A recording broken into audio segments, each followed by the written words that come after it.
So, all right, I'm going to introduce Kari first, and then I'm going to let her take it away. Today, so Kari Gunter-Seymour is the Poet Laureate of Ohio. She's a recipient of the 2021 Academy of American Poets Laureate Fellowship. Her poetry collections include A Place So Deep Inside America It Can't Be Seen, which won the 2020 Ohio Poet of the Year Award, and the chapbook Serving. Her poems have appeared in numerous journals and publications, including Rattle, One, the LA Times, and the New York Times. And her work has been featured on Verse Daily, Cultural Daily, World Literature Today, and Poem a Day. A ninth-generation Appalachian, she is the editor of I Thought I Heard a Cardinal Sing, Ohio's Appalachian Voices, a reading of which we had earlier today, many of you, which I saw earlier, which that was a wonderful, wonderful reading. And she is, and the Women of Appalachia Project's anthology series, Women Speak. She is the founder, curator, and host of Spoken and Heard, a seasonal performance series featuring poets, writers, and musicians from all over the country. And she is an artist in residence at the Wexner Center for the Arts and a 2021 to 22 Pillar of Prosperity Fellow for the Foundation for Appalachia, Ohio. Kari, take it away. Thank you, Jeremy. And since you're recording this, I'm going to plug that I have a brand new book coming out mid-September called Alone in the House of My Heart. So I do hope you all will look for that one. I'm moaning again as usual, but it is getting really good reviews. So I hope you all look for that. I am so happy to be here today with all of you. It's always just so fun to come and do a workshop and just kind of let ourselves go. And what I like to do is I like for all of us just to take a moment to close our eyes, and I want you to sit back and just really scooch into your chair, settle into it, let your arms drop, let your shoulders drop. If you're a person who likes to let their head drop forward when you're relaxing, do that. And then just take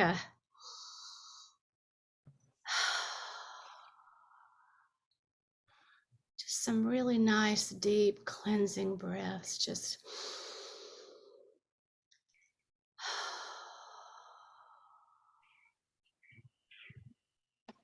let go of this day, because this time has been set aside for you. This is your time, your very special time.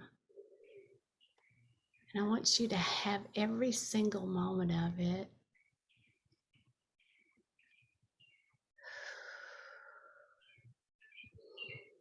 And somewhere I can hear a bird chirping, and I think that is so perfect. And when you feel like you're ready, you can go ahead and just gently, very gently open your eyes and just kind of stay in that spot though of comfort and quiet, and just feeling really good sitting in your chair and in your spot. Just very aware of this time being set aside all for you, because you deserve it. And today, we're going to talk about our spirit animals. And whether you know it or not, everybody has at least one. In fact, I think everybody has several. But I do think that what happens is one or two become more predominant, and they show up more often if we are being aware and kind of watching for them. And animal spirits are sort of characterized as teachers or messengers that come in the form of an animal, or some people even say insects. And they have a personal connection to you, which I know sounds crazy, but they tend to show up during times of stress or concern or great happiness. And the indigenous believe that they bring messages, as do many other cultures. I happen to believe that. I have experienced that myself. And it is known that some people have different spirit animals throughout their lives. So for instance, when I was a younger woman, I had lizard, and of late I've had red-tailed hawk. And in between that, I've had tortoise, and I actually wrote a poem about that, and I'm not trying to influence any of you, but just as we're talking here and as I'm talking, just kind of think about critters that kind of show up every now and then in your life. Or maybe it's just some critter that you especially love and you maybe seek them out. So once I realized I started seeing lizards, then I wanted to see them all the time, right? So I started seeking them out. So you may be doing that. And honestly, cats and dogs can also be spirit animals, right? We know that because we know especially our canine friends make amazing service animals for those of us who stress with, mental challenges and disabilities, right? So you don't have to have a far-fetched one, right? It may just be this wonderful pet that you've had for a good long time, but I think if we really start thinking about it, you will come upon some little critter or insect or thing. So I'm going to share with you just a little excerpt to kind of just get us started. And I hope I'm not stealing anybody's spirit animal, but I'm going to read about the butterfly. Okay? Because I think we all see butterflies. Maybe some people actually get to have them for their spirit animal, but the butterfly is one of the most emblematic totem animals, symbolizing personal transformation. And that makes sense, right? Because that's what the butterfly does, right? It transforms from the caterpillar. If you see the butterfly as your totem or spirit animal, pay attention to the areas in your life or personality that are in need of profound change or transformation. So are you starting to see what we're doing here with this whole idea of a spirit animal and what it brings you and what it's trying to tell you? Perhaps this animal totem guides you to be sensitive to your personal cycles of expansion and growth, as well as the beauty of life's continuous unfolding. An important message carried by the spirit of the butterfly is about the ability to go through important changes with grace and lightness. Okay, so that's just an example of how one might look upon a butterfly as your spirit animal. And what we could pull out of that is that this particular person felt like it was about transformation, and we know why, because of the chrysalis and the literal transformation, and that what you may want to transform is something about your personality, perhaps, or something about you physically. So there's all kinds of things that can be transforming, correct? Even our writing can become transforming overnight. Something can happen that changes our writing. And I think I've experienced that. Maybe some of you have as well. So I don't know if you all have been thinking about what your spirit animal might be coming into this workshop, but as I said, as we move forward, kind of think about that. Who do you see a lot? Roberta, you post a lot of images on Facebook, on social media, and you travel in the fields a lot, and I think you see a lot of wildlife, so maybe you will think back to, oh, I keep seeing this one particular thing, or I've seen this 4 or 5 times now. And that's kind of the way maybe that's determined. It can be literally an insect. It can be an ant. It can be a beetle. I mean, seriously. Because all of them are fodder for some really great writing. So just to get us started, get our pencils moving and get our brains thinking, and again, just no limits here. I want you to write what comes into your mind. I don't care how crazy it seems at the time. I want you to write every single thought down that you have. There are no crazy thoughts. We are going to share at the end if you want to. It is not mandatory that you share. So I want you to write every single thing you think of, no matter how crazy, no matter how awful or offbeat or just ridiculous it seems, write it down, because it's coming from inside you, right? It's coming from that muse, and even maybe from your spirit animal. So keeping that loose feeling, okay? So this is our short exercise to get us started. So I want you to take a few minutes and I want you to write about your favorite natural element. So the basic ones are air, earth, fire, and water. Perhaps you have one of your own, and if you do, please write about that. Air, earth, fire, water.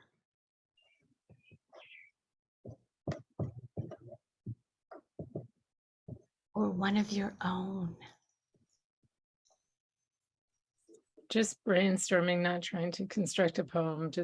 No, we're doing free writing today. Nobody's trying to write anything concrete. We're just writing down thoughts. Free writing. Thank you, Betsy, for helping me clarify that. Are you drawn more to air or earth or fire or water or a mixture of both?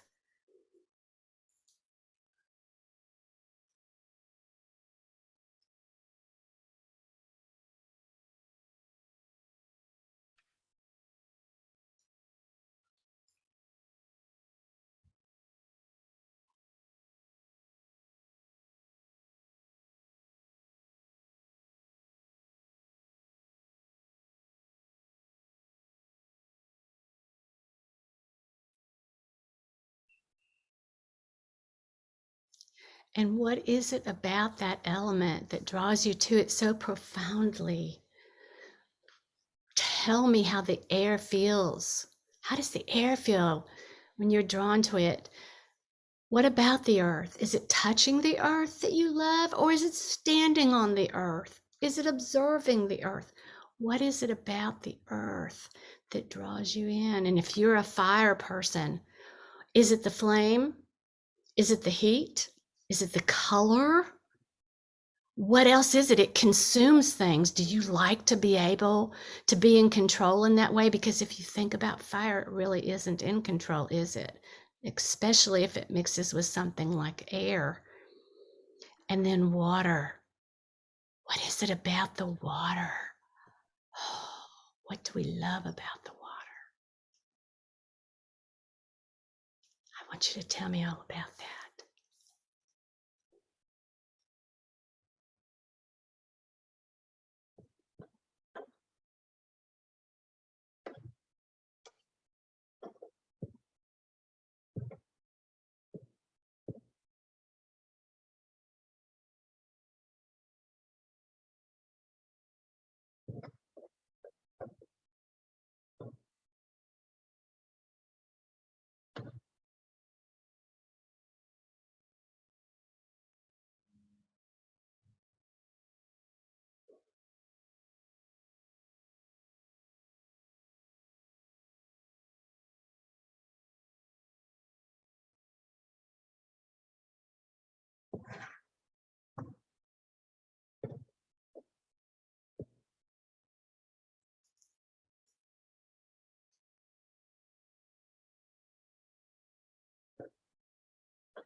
Do you prefer light or darkness or something in between that? So explain that to me.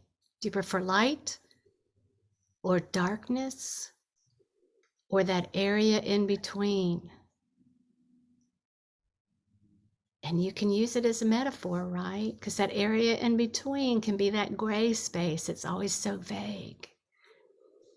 Or the lightness can be good, the darkness can be bad, or vice versa, right? Do you prefer light or darkness or that space in between? And explain why.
Do you prefer mountains or valleys? Explain. Mountains or valleys?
Cold or hot?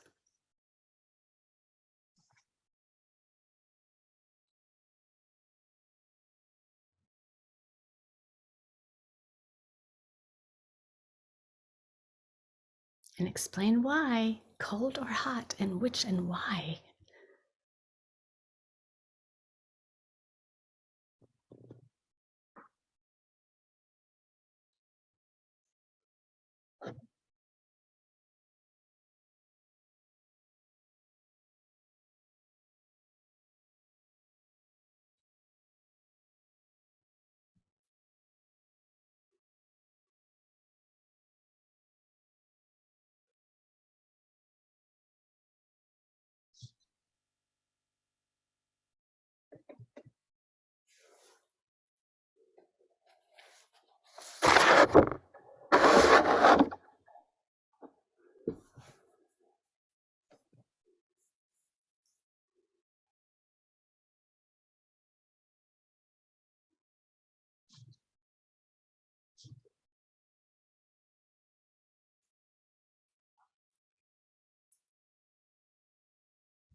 Okay, now based on everything you've written, what is your element, the element you chose to write about? What is your element trying to tell you or show you? What is your element trying to tell you?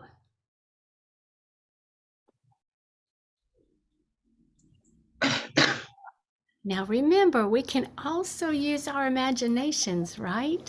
But based on some of the answers you gave, there probably is an answer to this question. What is your element trying to tell you?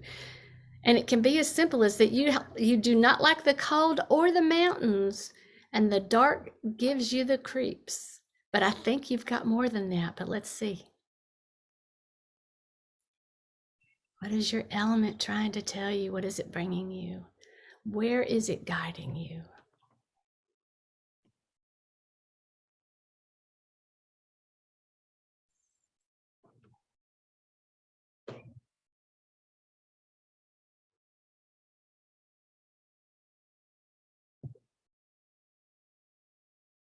And just go with it. It might be something really crazy that's coming into your head, but go with it. Let yourself be silly tonight.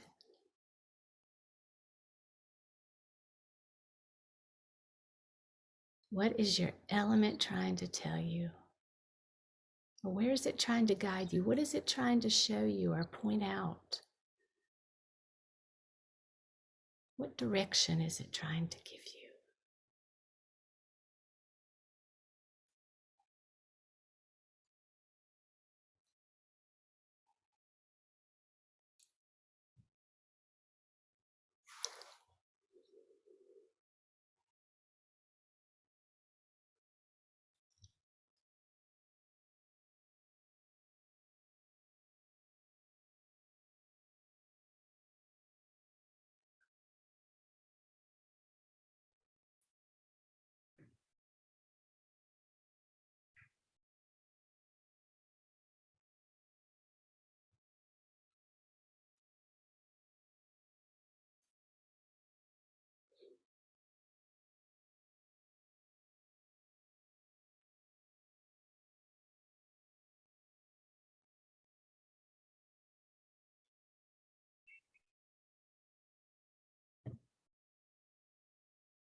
Okay, let's just take a minute or so to finish up our thoughts here.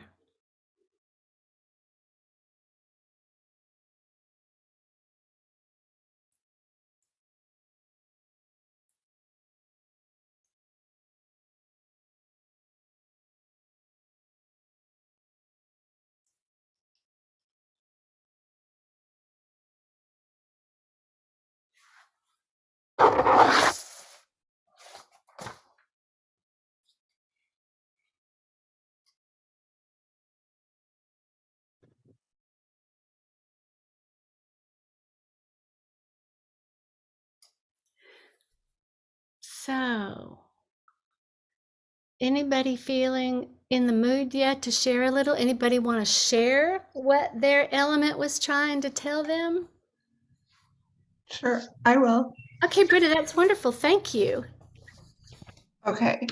The element that I chose was air.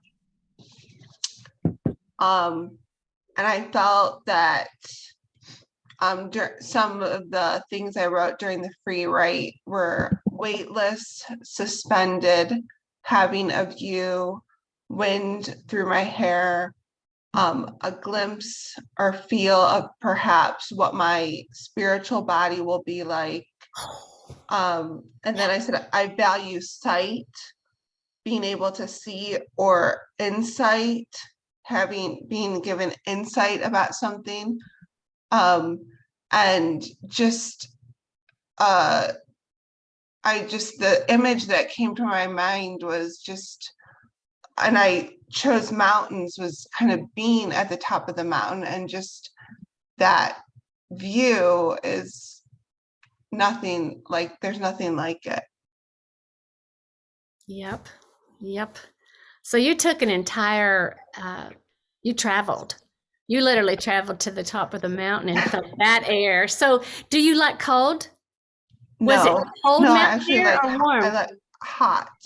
Okay. Interesting though that it took you to probably where the air is thinner and cooler. And I like that. There's a message there in itself, and that's wonderful. Thank you, Britta.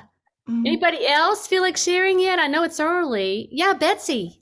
I will. I didn't realize I was unmuted this whole time. But I was, because of what Britta said, it was funny how water's always been my thing for sure. And what she said applied to what a couple of things applied to water too. That was interesting because I like that feeling of weightlessness or the suspended feeling that you get in water.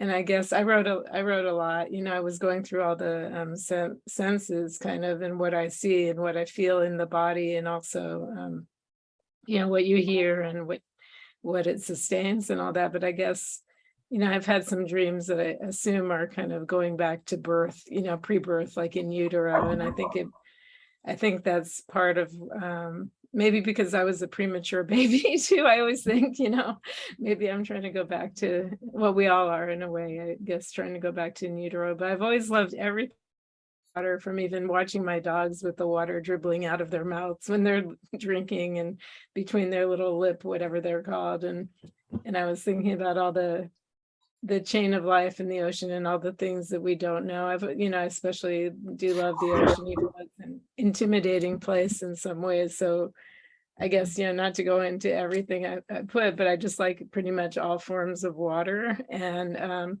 but I think I was thinking about the dichotomy, you know, between the way it's life affirming and generating and holds all this life. And then I was thinking about how it also can be so destructive, the avalanches and floods and I know somebody whose child died in a rogue wave, you know, and I still love the water. And so at the end, when you said, what is my element trying to tell me? And I don't think of myself as a very spiritual person. So I tried to like open myself up to receive that. And I guess what came to me is there's a bigger universe than I allow in all things. So that's where I kind of went. And I was just like, whoa, I've got goosebumps. You and Britta have already had that sort of spiritual awakening. That's wonderful. Yay. A good exercise. Awesome. Anybody else? Again, I know it's early. Don't feel forced. Jeremy, yes. Yeah.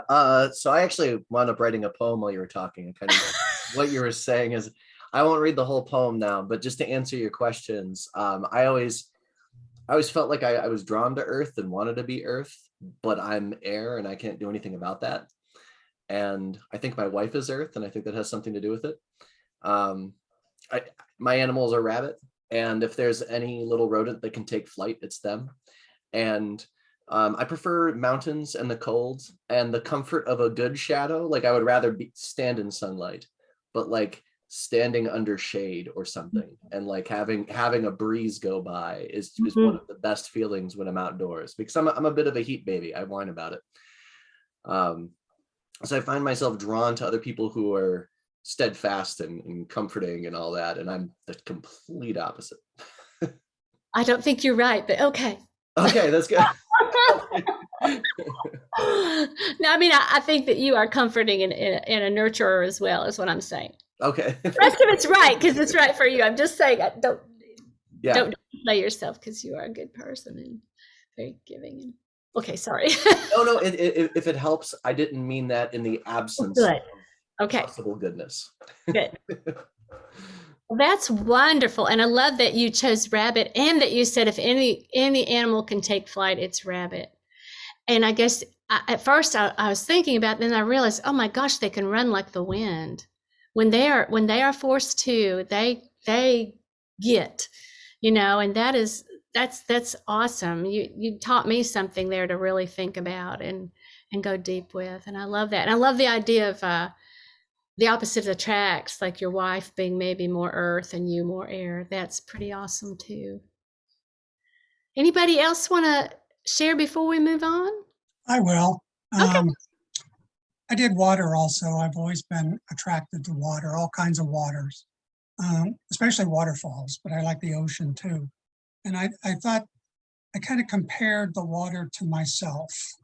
And what it was telling me was to be more spontaneous, more flexible, learn to flow gracefully around the rocks.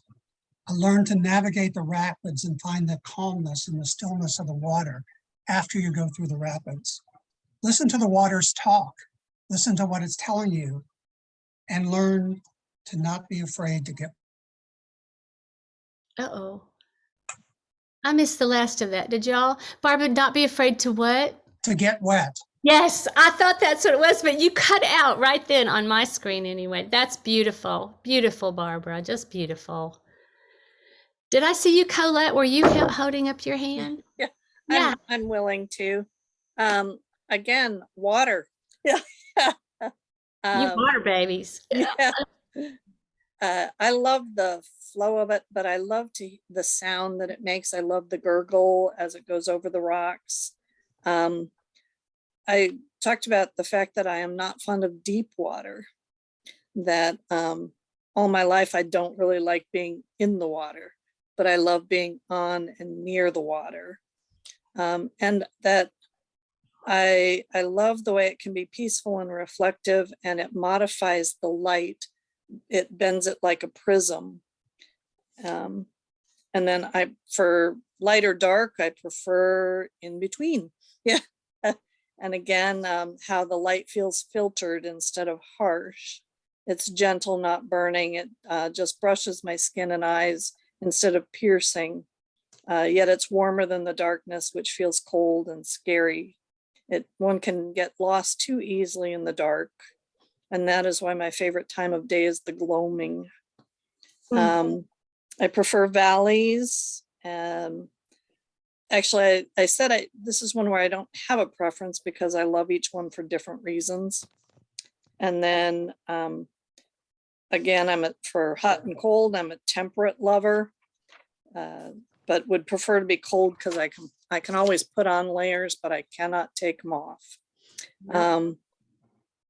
So my element, I believe, is leading me to a still pool in the valley at the base of the mountains. It's autumn and all the beautiful colors of the leaves are being reflected in the water. And a heron stands quietly at the edge, waiting for a fish to swim by. It's surrounded by reeds. Wow, what a visual. Beautiful, Colette, beautiful. Wow. Amazing, amazing work, everybody. Thank you. Everybody really went there. I appreciate that. And what I heard from everyone, and I don't want to rush forward. Roberta, did you want to share it this time? You wait until later? Am I the only one who didn't? No, Susan didn't either. It's fine. No, I just didn't want to go forward. No, you don't have to. Please don't feel like you have to. No, I'm just another water. So. But both of you, when you talked about water, you added things to my list. So it's exactly. I was jotting down more notes going, oh yeah, that too. Yep. And what we've all done here, I say we collectively, because I'm not sharing because I'm not writing, but Betsy pointed this out. We're all using our senses, right? We're writing down what we hear, what we smell, what we can touch, taste. We're hitting all those five senses, right? And you must always do that when you write. You must always. And I think what I love about this little short exercise is that it really hones you to that. It throws you into that, so you kind of naturally do it.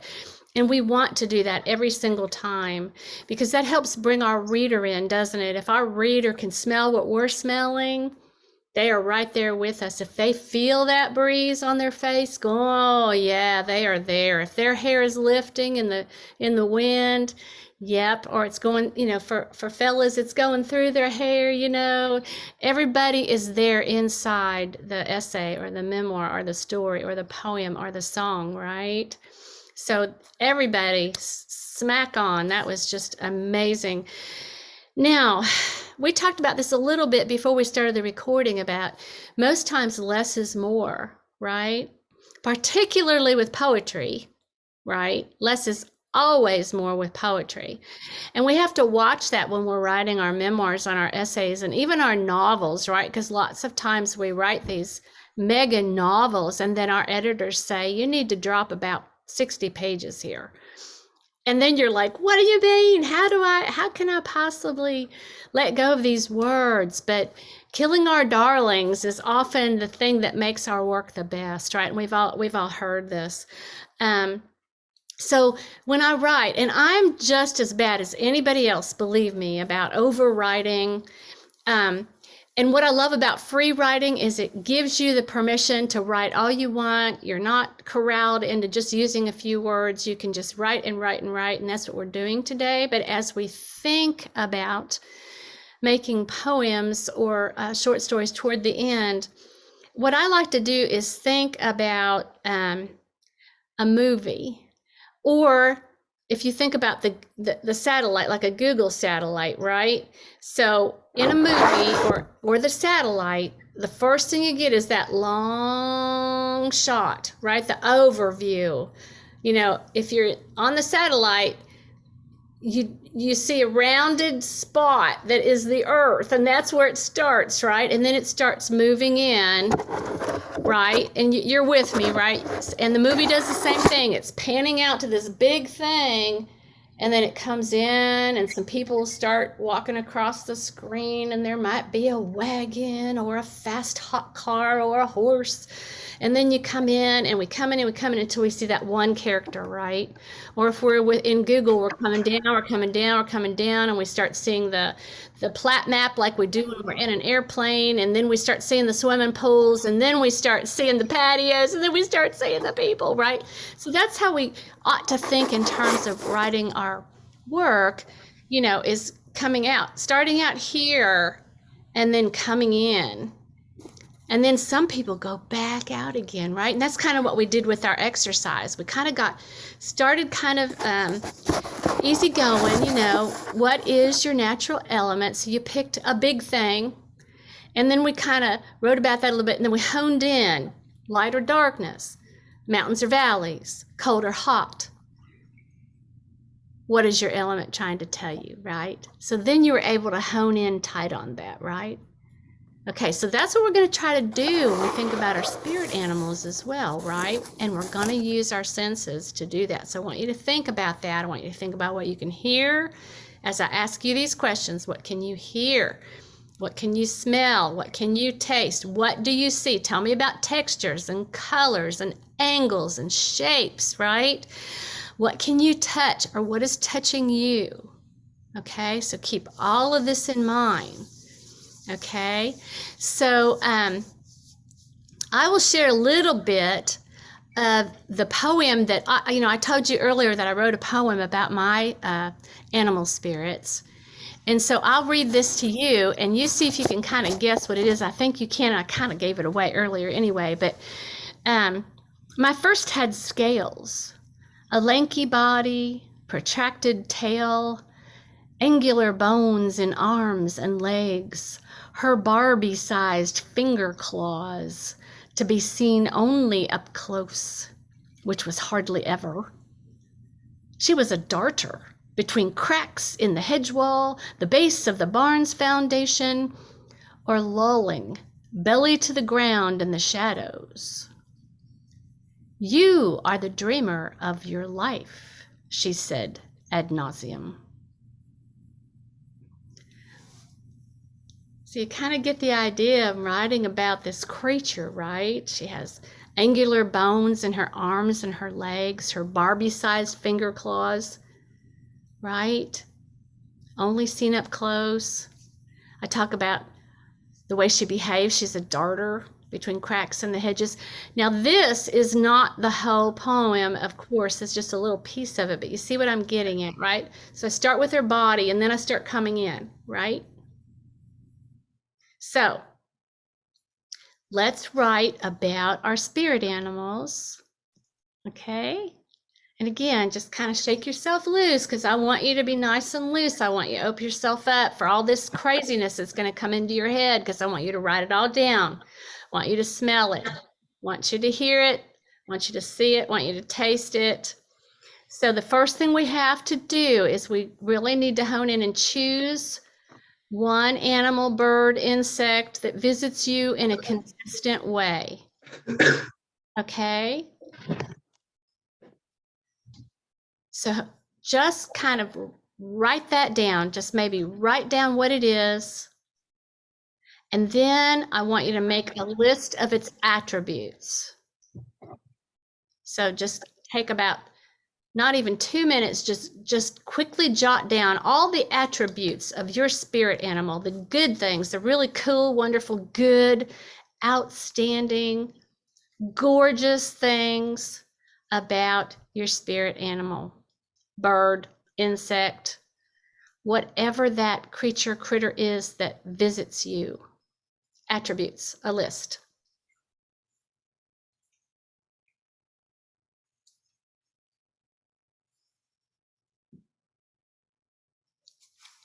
This is where you can talk about colors and textures, angles, shape.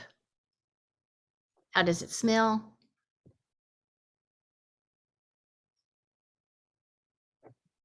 What kind of noise does it make?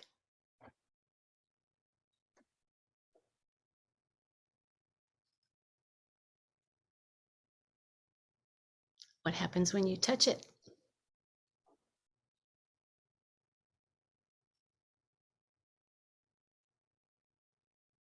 Push yourself. Think of some crazy stuff. What does it do to you when you look at it? Do your eyes cross? Do you have to move around to be able to see it?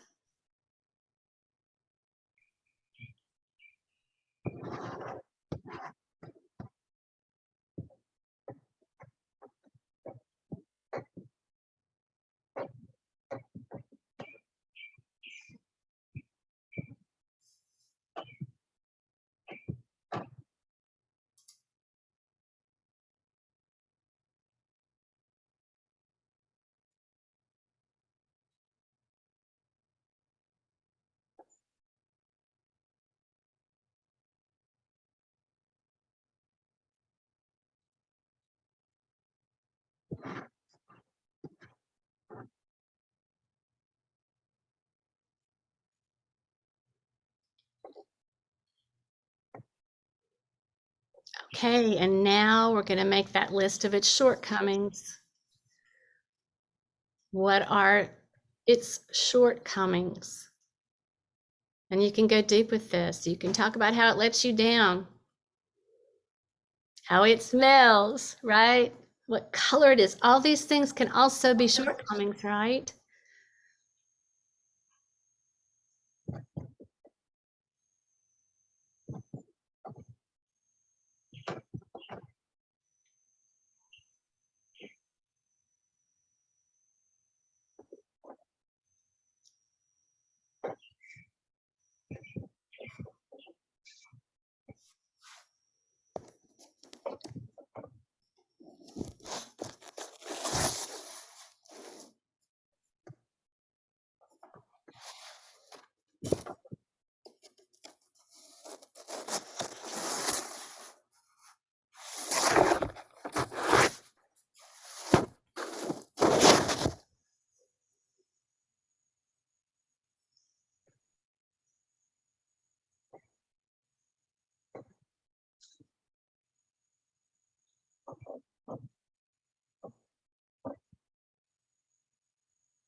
Okay, now strictly free writing.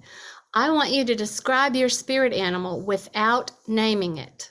So do not use its name. In other words, if you're writing about a lizard, do not say lizard. You have to avoid that at all costs. So I want to see color. I want to see shape. Tell me, does it have a nose? Does it have feet? Describe skin, fingers, fingernails. Does it have a tail or wings? I want to know its outstanding traits. Describe your spirit animal without naming it. Use your senses and use the lists you just made as well, and free write this. Use your words.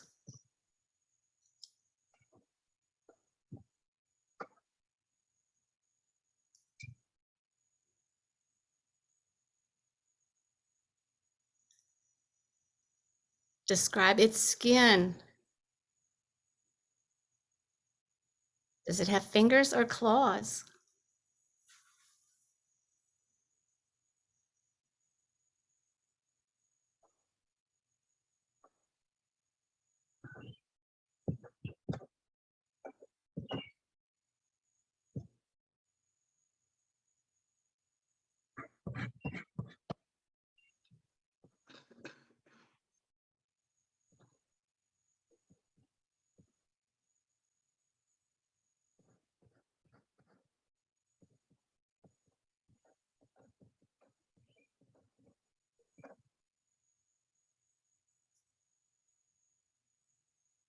Does it have a nose?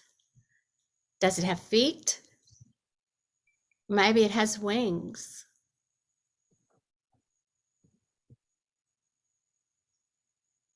What about a tail?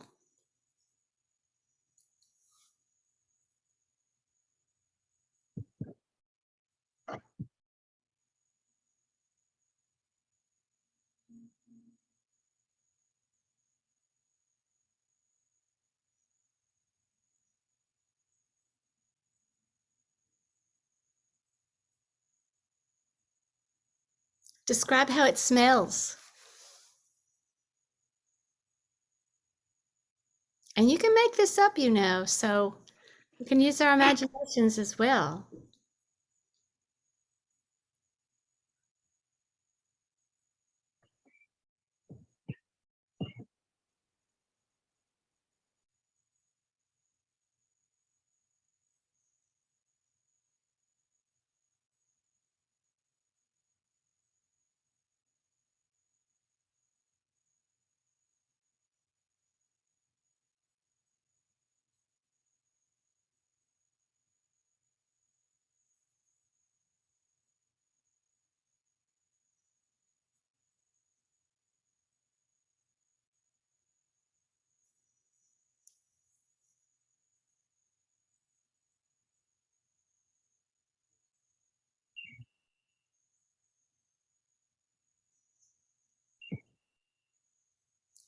What sound does it make?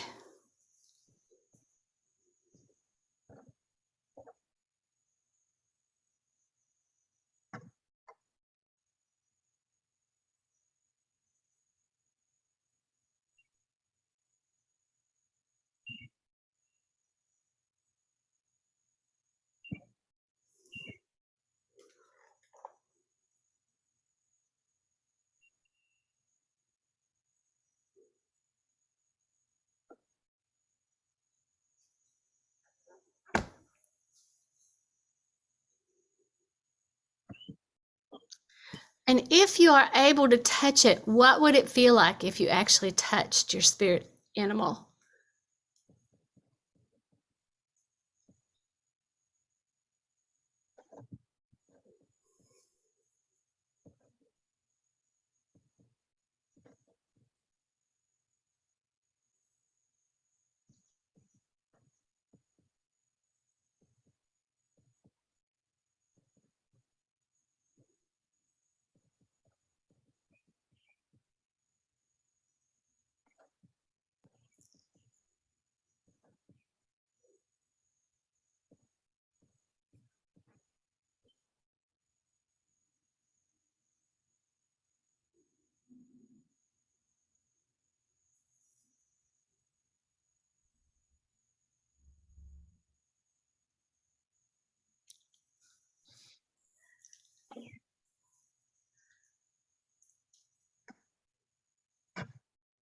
Okay, now using our imaginations and a little bit of reality, describe to me where your spirit animal comes from.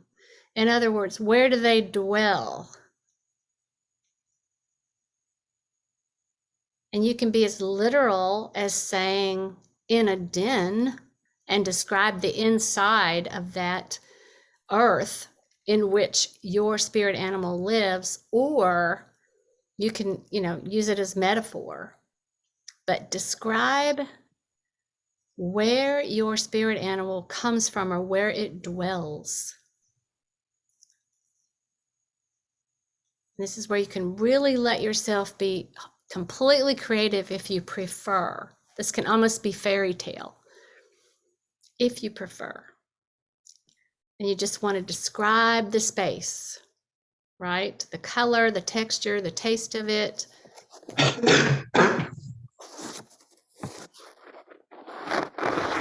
Describe that space where your spirit animal dwells.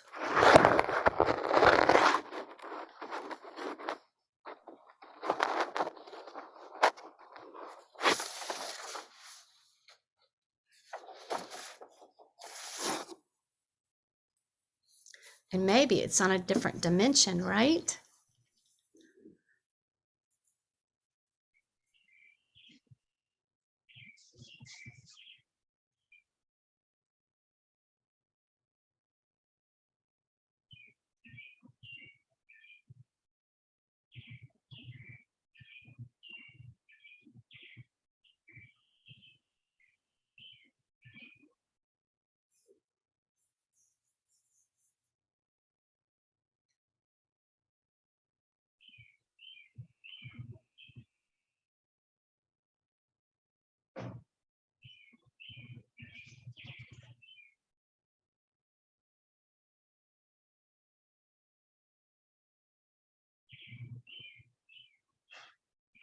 Now tell me a story. How did your spirit animal manage to make its way to you? So you can be as literal as to tell me how it moves in space. Jeremy used the example of rabbit and how a rabbit moves. Or you can tell me a story. You can tell me that fairy tale of how the spirit animal came to you. And remember, start big. Maybe start from your time of birth to your life now. But tell me how it made its way to you. You can literally talk about a journey here. You know, tell me what the air is like, the colors you've experienced throughout your time that your spirit animal's been visiting you.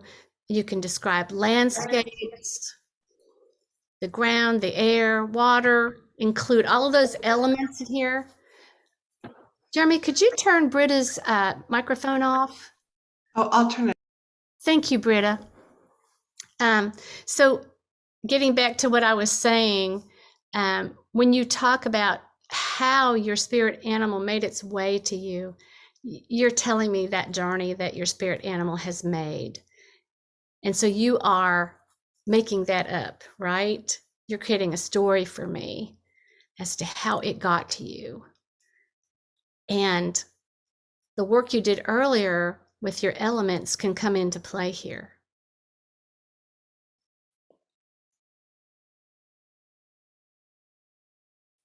Because we're going to talk about air, earth, fire, water.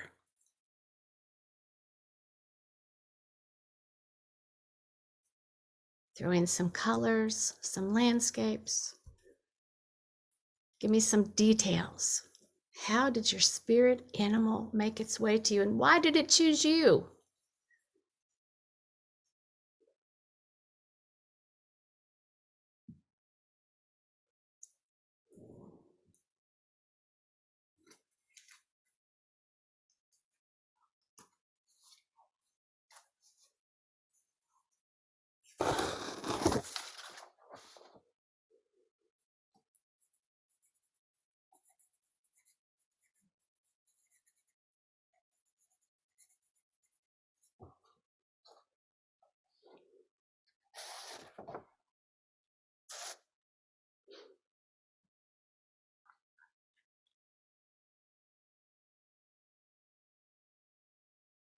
Tell me about some of the emotions your spirit animal felt on its journey to you.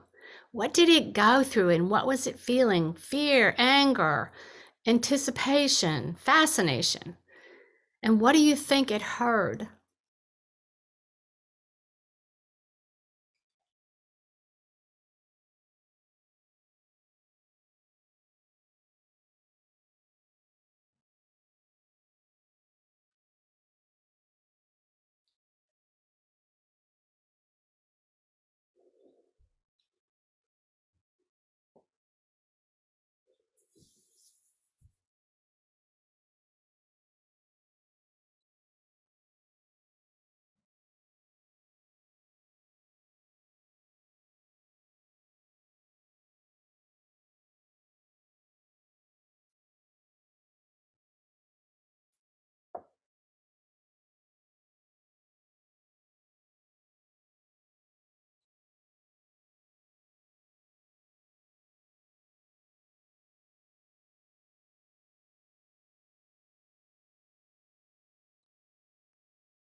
Now tell me, what does your spirit animal feed on? And you can take that literally, or again, metaphorically. What does your spirit animal feed on? So tell me about hunger and thirst, about energy and exhaustion. How does it replenish itself? And therefore you, what does your spirit animal feed on?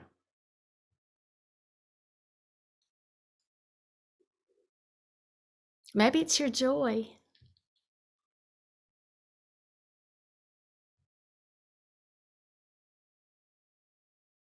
But tell me about hunger and thirst, and tell me about energy and exhaustion.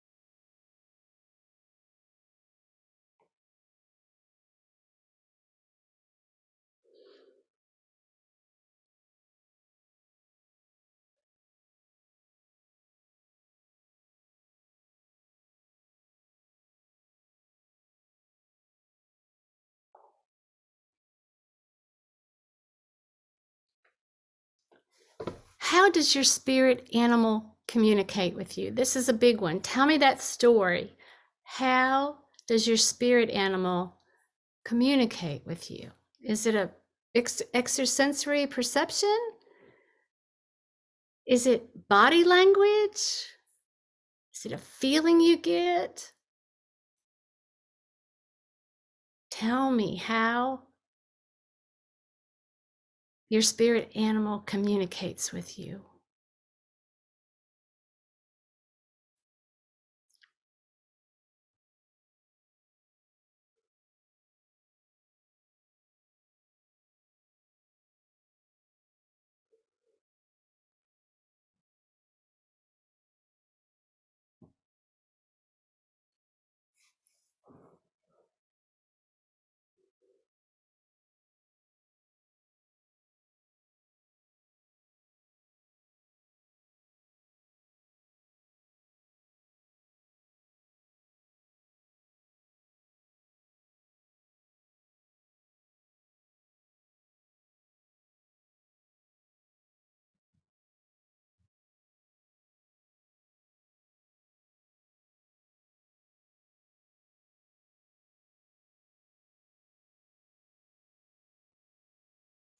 And we touched on this earlier with our elements.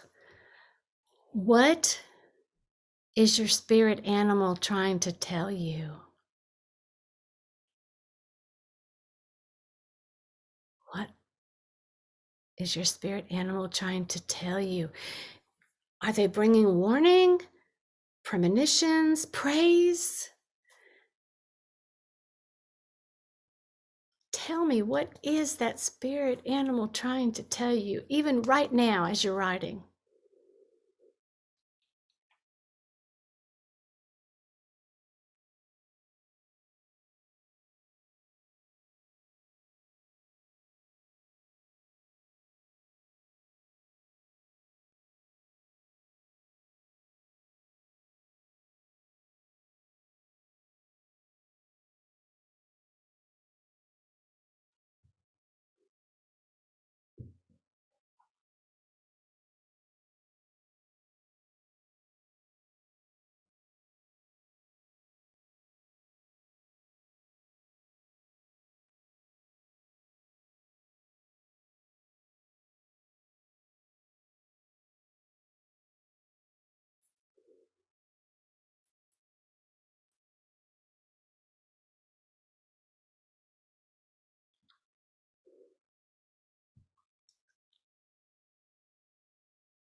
Why do you think your spirit animal came to you?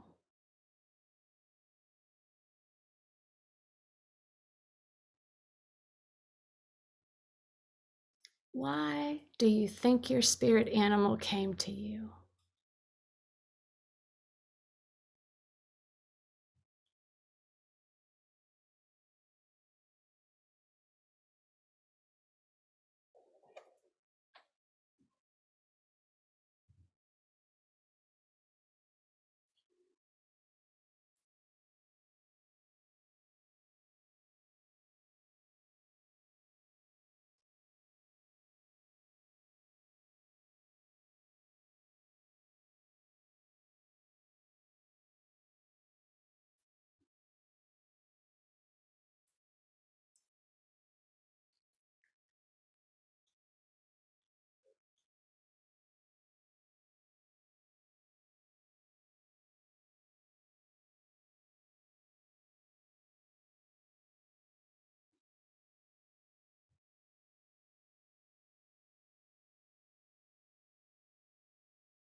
Okay, let's take a minute to finish up, and then if y'all would turn on your video, because I really, since you all have your video off, I have no way of knowing whether you're finished or not.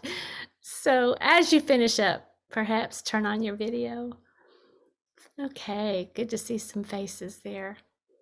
So did you have some luck doing some free writing there and coming up with some things? Yeah? Well, I'd like to do this for our next steps if we can, if everybody would be amenable to it. Hopefully, you all feel pretty good about your spirit animals. I know we have some negative things as well, but what I thought might be fun is we have all these things we wrote about our elements. We have all these lists. We had the 2 lists we made of the attributes and the things that are not so wonderful.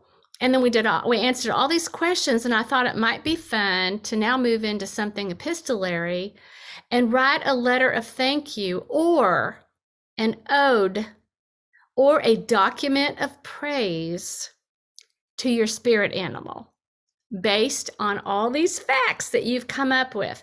So I'd like to take about 10 minutes to allow you to go back through your writing. One of the things that I do is I underline those sentences that I wrote that just seem really outstanding to me, and y'all shared some of those in our first round. Do the same thing in this round and pull together, like I said, either a short letter or you can write an ode. I know Jeremy already has one poem to share with us from the earlier exercise. You can write a poem, you can write a document of praise. What I'm trying to do is not make you have to write something formal. You can write something loose, okay? In praise or an ode or some sort of document that is as if you were sending it to your spirit animal, right? And as if your spirit animal could read what you've written. But hopefully you will do that mentally, right? So about 10 minutes. This is a good time to take a bio break as well, if you need to do that, and we'll meet back here. Like, let's do 6:37 would be 10. Let's do 6:35 so that we have time for people to share. Or that doesn't give you much time. 6:37. Let's give you the whole 10 minutes.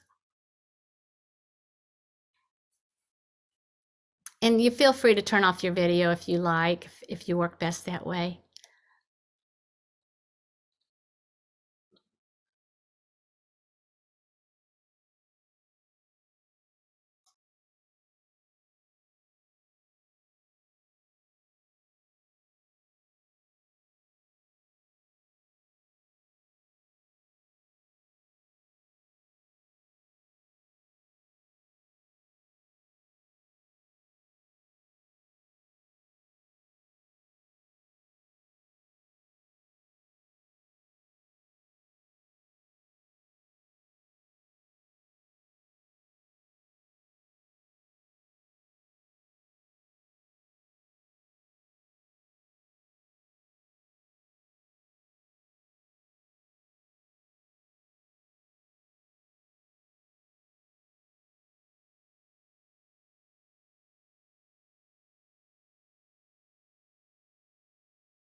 So we're at about the 2-minute warning. So as you finish up, if you would put on your video, then we will know when everybody's ready. Thank you.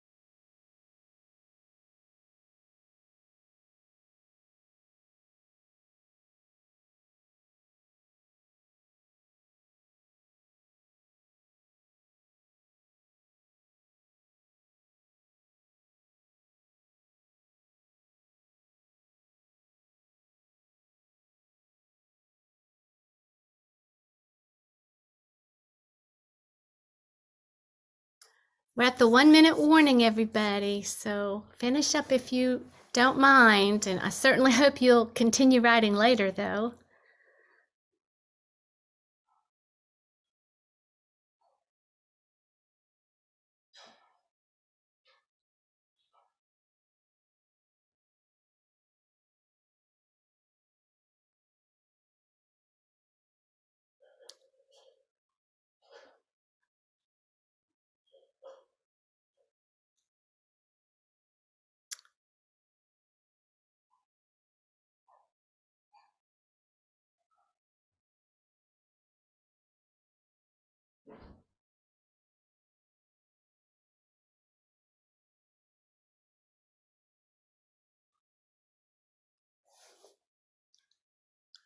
Well, unfortunately, we lost Barbara, but I'm sure she'll try to come back on because we lost her once before.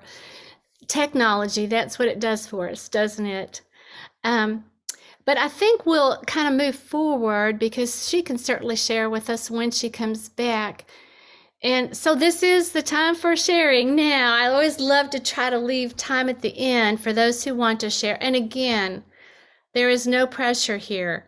It's more important to me that you get this time to write and write everything you want to. I'm certainly not going to force you to share anything because sometimes I know you go to that space that is just so private that you don't want to share it. And I understand that. And I value that very much. But for those who are willing, I would love to hear what you've come up with. So that said, and Barbara's back. Yay! All right. You're having technical issues tonight. I can relate. Apparently. Oh, dear. Barbara, did you want to share tonight in case you happen to get kicked off again? And again, that's not a requirement. You do it if you care to. If not, you're more than Okay. I guess I'll step out on a limb and do it. okay. This took me to a very dark place, Oh, something that happened years and years ago.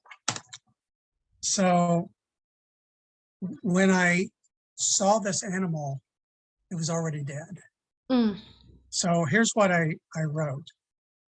You were already dead when you first came to me, lying in a heap in that cast railway cottage yard, neck broken, swimming in flayed feathers, wearing them like a shroud, a message of death like the Native Americans believe, feeding the darkness that has always been inside of me, showing me how to live with the darkness, how to embrace it, make it my own, how to not be afraid, how to deliver me from myself.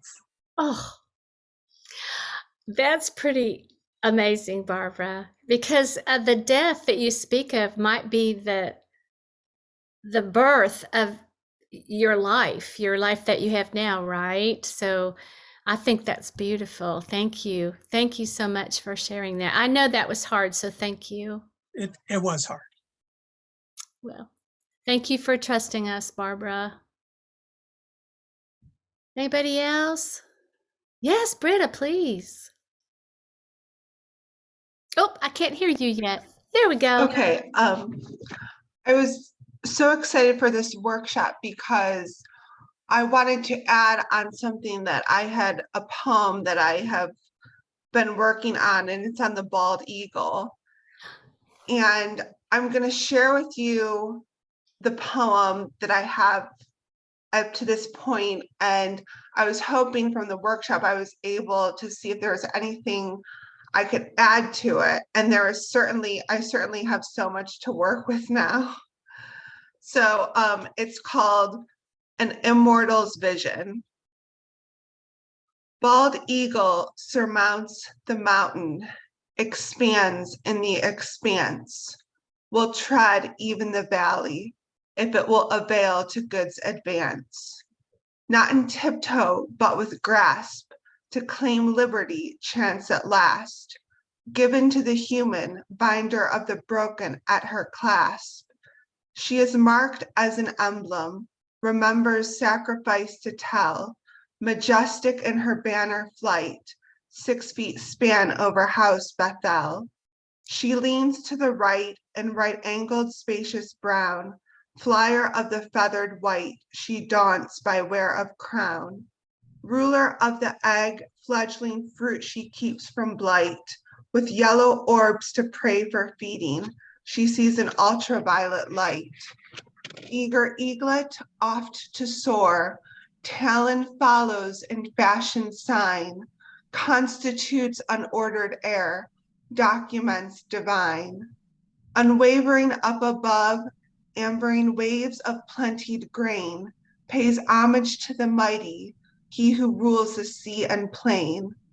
Then take us now to the nested high, at seated perch and awe-filled glance, find the captive just beyond the throne, in her cartwheel courtship dance.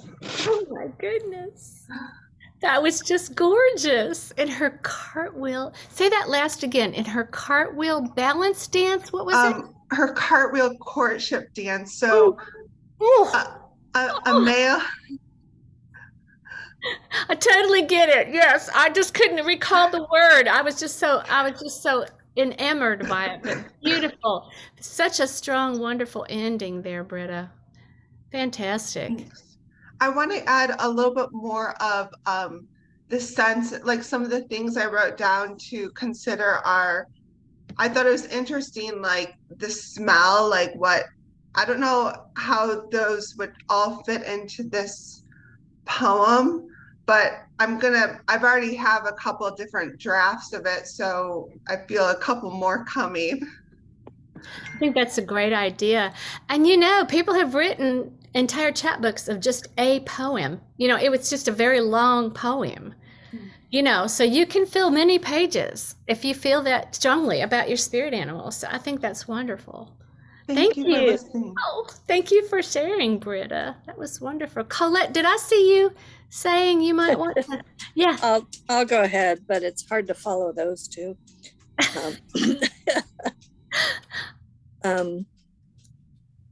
Ode to Heron. Bringer of reassurance, telling me I am where I should be, near standing water that gives you sustenance. Thank you for the beauty of your outstretched wings in flight and your long trailing legs like lithe dancer legs. Thank you for the beauty of your awkward gait on land. Thank you for your example of focus and patience leading to success. I honor your muted blue and gray feathers, mingling like Civil War armies on the battlefield, uniting this time in peace and stillness. So much to love there. All of you. Oh my goodness. Truly, truly beautiful. So much sensory there. Colette, that was very, very nice. Thank you so much. Anybody else? Jeremy? I'll go. Yeah. I wrote 2 poems. So I've been working on this one poem that has become really bloated and long because as you kept adding more parts of the perspective, like you adding more perspectives and more things, I just kept adding to the poem and I just kept working on it. And then I have the Bun Bun Ritual, which is a short poem I wrote for our thanks, but I'm going to read the long one. It's like a page and a half, so I'm sorry in advance. But you'll find all the elements of this workshop in the poem. It's untitled. Subjective, emotional, quick, burrowed and buried in shallow tunnels beneath the surface. It's all hyperactive, like the synapses of brain webbing. See, rabbits are safe, snuggled in their warrens. So we'd say perhaps the earthworm-laden holes, the dependable silt and clay, compressed, still safe, is where I'd be, but no, the sediment's layers are too down to earth, and here's why. The average cortical neuron fires 0.16 times per second, and each neuron connects to 1,000 other neurons. Millions of bits of data are flowing per second. The brain's thoughts reproduce like rabbits, so it's said, and their fur is so light it's airy. See, the key is we must ask what rabbits jump into, not where they leapt from. Like a gale force, the ebb and flow of underground currents. And sometimes these thoughts rise to the surface to gnaw clover, and they blow underground, cooling the tunnels, forming little thunderstorms that crash against the kits. And if I could use AccuWeather's radar, I'd see green everywhere. The webbing like neurons, the flowing air, the leaping rabbits. I asked a Metro Parks naturalist if the sanest path between 2 points is across thousands of others, but they were of the earth. I envied their steady position, and they said, no, it's a straight line between 2 points. What seemed at first like Pittsburgh's urban engineers crafting, the whimsical blueprints of paths leaping over themselves, is rather a force of nature, a fire without flame, buffeted winds without wings, a horizon line beneath the earth's surface. I prefer the cold mountains' peaks, climbing in the shadows of the arms mountains, but as they say, opposites attract. For the wind tells me I cannot stay put. It tells me I cannot grow comfortable. Because the minute I become comfortable, the rabbits will damn well get evicted and forced to a new home. And there we will taste the new warren smells on our tongue. But it is the air that it carries to the taste buds. It is the air that carries it to the taste buds. And upon the breeze, our whiskers sense danger, look for mates, and smell oncoming rain. We were always locked together, part of the planet's neural network, humming along the same souls, rehearsing the same lines. Whoa. Amazing. All of you. Incredible. Yeah, I mean, seriously, all of you. Oh my goodness. Holy cow. God. Wow. Betsy, are you going to go next since you've got your mic on? I thought about it. I'm just like, I'm kind of blown away, like all of them, you know, in different ways, but like that just introduced, I don't tend to get that out there. Like, so it really gave me a lesson, and maybe, you know, and I need to go. I mean, that was just the analogy of the brain's, you know, neurons and the synapses and the envisioning. It, like, you think a rabbit is such a mundane thing or whatever, but it's not, you know. And you just kind of made me look at a rabbit, the rabbits completely differently. So I had a hard time choosing because I love animals so much, and I've written a lot about, you know, my dogs and their deaths and cats and, you know, all that. So I feel kind of guilty not writing about them, but also I've had encounters throughout my life with like daddy long legs, and I thought, you know, now I want to go do all these different things, but I do come back to dolphins a lot. Even though I think, you know, they're not really there for me, they're not coming to me. Like, I kept going, when you said, how does your spirit animal communicate with me? I put by example, you know, I don't really feel like it's there, like it's just doing, it's going about its business, you know, but I grew up on Flipper and all that. So I've had a thing for dolphins. So I don't, you know, I don't even know what I just wrote, but I'll read it. So I wrote kind of more of a, I don't know if it's a letter or a praise. I think I started out as I don't know what I started out as, but it goes like this. Please don't join us in this human world of murder. Stay out in the sea of plenty, the joy streaming off your back, light in the light of sun or moon. Avoid the motors of men and their noisy burdens. Come up for breath when you need, but maybe stay below the surface where your body is best suited. Your lightness and buoyancy, your tail and wings propel you as you move in sync with your pod. Listen, the waves crash on the shore. Stay away from the land of men. You're suited for deeper things. The light filters through the water and distorts our perception, but you hear the depth sounding in the sensors in your head. Don't be fooled by the pings of our machines. surf with the waves, float, fly through resistance, bubble with effervescence like a soda stream. You feed on lightness in my dream. Oh, so much to love there. So much.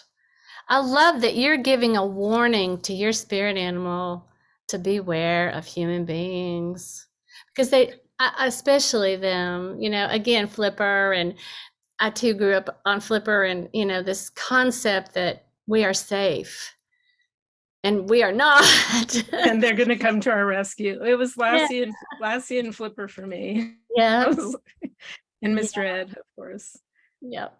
Yeah. But I think, when you said, look at, their attributes and then they're the bad things. And the only thing, my daughter had to spoil it for me and tell me that they've been known to rape.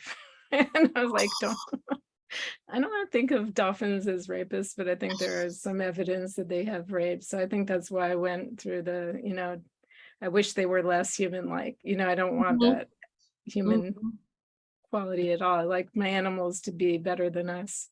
Yes. That's a line right there, Betsy. That's a whole other poem. Okay, I'm gonna write that down. Yeah, write that down, and then I want to hear that poem too in the next open mic.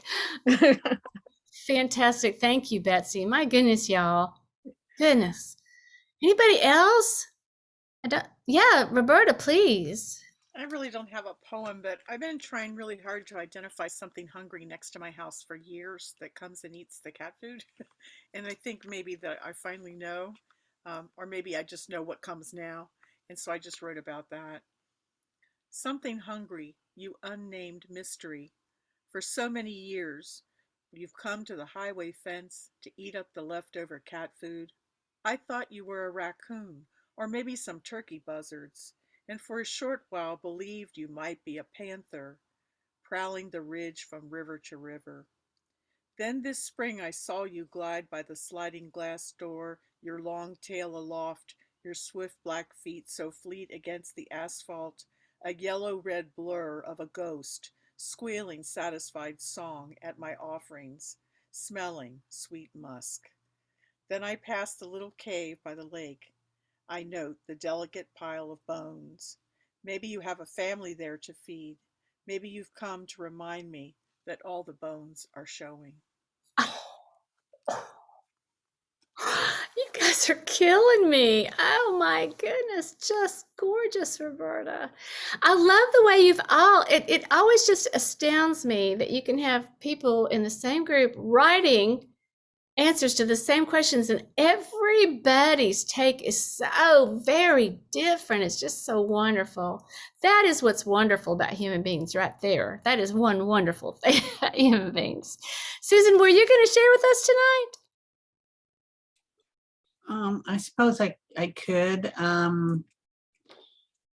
So let me think of what I would.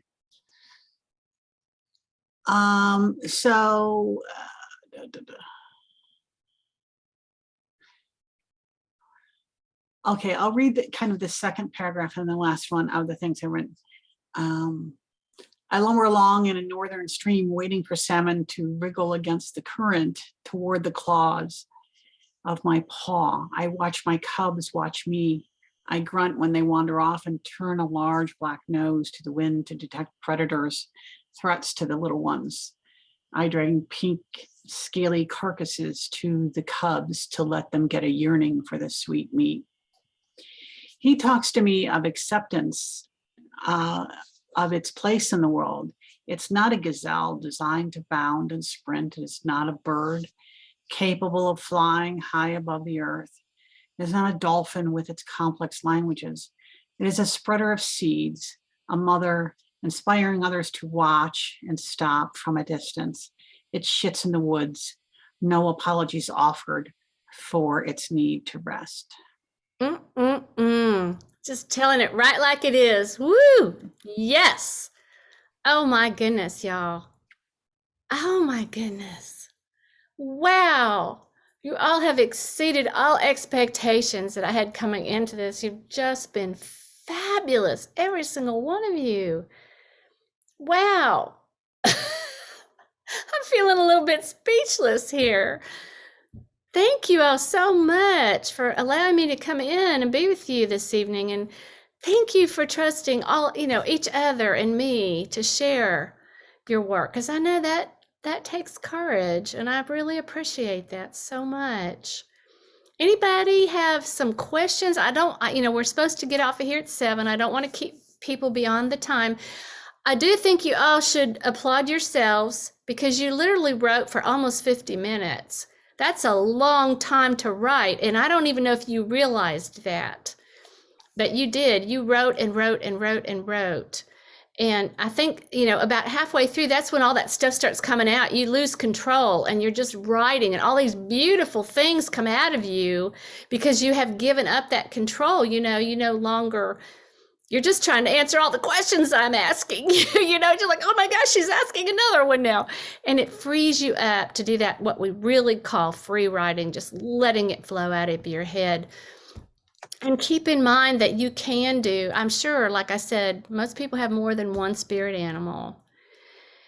Also, think about your elements and writing more about your elements, because you can go for miles and miles on those elements and then maybe intertwine or interweave some of the spirit animals. And, in a way, you could all probably come up with a chapbook just from using this exercise over and over. And Susan, I know that you say that you're just getting back into poetry, but I think that you have the language. I mean, I know you're a novelist, but still it is so there. And the rest of you with your poetry it's just astounding. And I'm excited for you, Susan, to be coming back into it. And Britta, I just hope at some point I will hear this poem when you finish it up and see what else you include in there. And Colette, and Betsy, I know you and Barbara and probably Jeremy and Roberta, I will be hearing you. I thank you all again, because I end up in some of the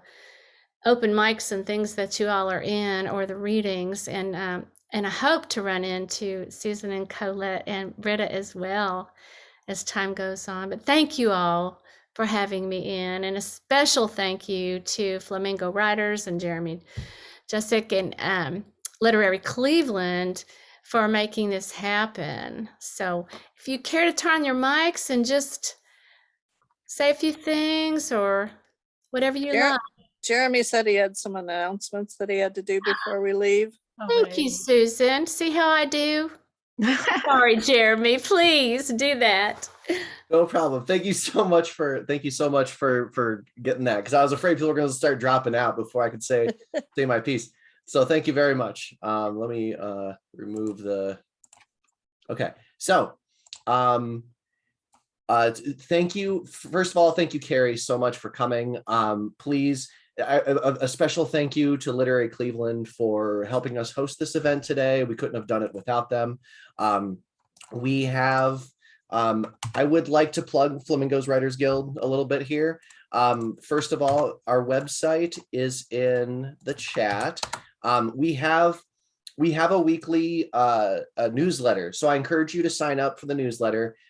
We send out not just events that we're doing, and so not all of our events are based in Parma, although that is our primary focus. We have a lot of our monthly reading is online.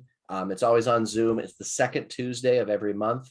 Speaking of, this Tuesday we're doing is this coming Tuesday is our next reading. Our readings always feature one writer. It's not always a poet, although it tends to be poets. But we start with a reader. They get about 20 to 25 minutes to read, and it's followed by an open mic. We have events that are both local and online. Jason Half is going to be doing a playwriting workshop later this year. So if you're interested in playwriting, we try to provide content for different genres and all that. And I think that's all I have. So thank you all for coming. I really appreciate it. A recording of this workshop will be on our YouTube channel, so we'll be posting that as well. So look for that, or you can find a link to the YouTube channel. You can either look us up on YouTube, or you can just find the link on our website. It's right on the first page. So yep. I know sometimes with not like I'm going to publish this or anything, but some people have issues with poems that are recorded being considered previously published or whatever, but I know it's not even, if I write something, it's not going to be the same version or anything like that. But it's going to include the whole thing. I'm kind of interested to rewatch it. Actually, I can listen to all of you again because I think I'm sort of a visual learner. I take things in visually and auditorily, but I like to read things. So to hear it again would be great, though. Yeah, and if you are concerned, like you think like, hey, I'm going to have this poem that I wrote and I don't want other people to, like, I don't want to be counted as published or whatever. So one thing you can do if you want to kind of like cheat the system a little bit is just change the poem's title. Yeah, I don't even have a title, so it's not a problem. Neither do I. But if that's not enough, if you're like still worried, you're like, oh, this content will be, let me know and I can just cut out where you read. Yeah, not too much. I was just bringing it up because I know some people have concerns about that, but I know that I don't know if most publishers are really, really worrying about that anymore because it's kind of ridiculous. Some of the finer publishers have made statements based on the lockdown and COVID and the fact that probably 50% of our readings now are still virtual, that they just couldn't make that still be law, Okay. So because when you go to an open mic in your town, you can read something and nobody considers it published. So they're doing, at least for now, they're doing that. So let's see what happens over the next year and how that all pans out. But this just gave me so many ideas. So your so your readings, the flamingo, I'm just looking at Mingle with the Flamingos, are also on Zoom, so that's great. Yeah, they're always going to be on Zoom. We're keeping those digital because we want to encourage people to come in and hear. We want to have content that's not just Parma centric, and we want to encourage other people to engage with us. So yeah, those will always be online, and then our events will be a mix. So I encourage you to check the event page. Most of the events up right now are in person. I think actually now that today's over, I think all of them are. But we will be posting some Zoom workshops as well coming up. This was great. I mean, it's almost like my head's going to explode because I came in here really sleep deprived and I thought, oh, I don't even know if I can think, It's been really great, very stimulating. well, make sure you go back to your notes because you will find other work in there. You'll find another poem or another start of an essay or a memoir even, so set it down for a bit and go back and you'll mine. I think Roberta used that word, go back in and mine other things out, as in digging them out, So much in there. Yep. Well, thanks everybody. Thank you, everybody. Thank you, Kari. Thank you, everybody else. I really appreciate you coming. This was a fantastic workshop. Amazing. Really wonderful. Thank you so much. Good night, everybody. Be safe. Good night. Yeah. Goodbye. Thank you.